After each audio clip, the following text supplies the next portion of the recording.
When we ponder the Christmas story or we look at a manger scene with the Christ child, doesn't it strike us how simple and poor it is?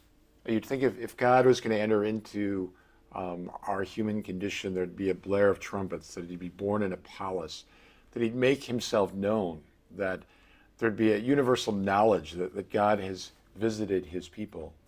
Instead, it's almost as if he sneaks in through the back door. He's born on the fringes of the Roman Empire, hidden, unknown, born in poverty, birthed among animals in a stable, with unknown parents, Mary and his foster father. No one except they and Elizabeth, and then the shepherds, and then the kings, and then ultimately so many more people know that he is the Son of God. But at the beginning, that secret is front and center.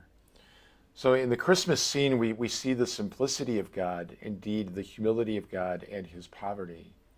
Great examples for us to embrace, that our life is not about accumulating things or achieving popularity or knowing success as the world defines it.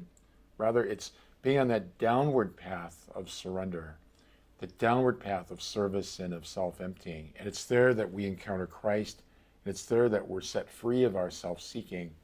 It's there that we encounter the fundamental paradox of the gospel. If you want to be first, be last. If you want to be great, become the least. If you want to experience life, embrace the cross. All those things that on a human level don't make any sense, but once we enter into that heart of Christ and begin to live the truth of the gospel, we come to know that that's what sets us free. It's not our self-assertion, it's our self-surrender. It's not us rising, but us descending. And we see then in the miracle of Bethlehem, the divine condescension, that the Lord comes down to our level.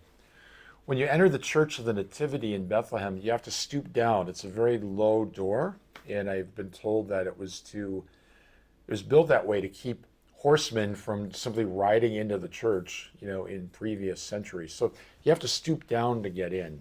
We see there an example of the stooping down that the Son of God embraced in order to become human. That's why we genuflect during the words of the Creed, "and became man," at Christmas.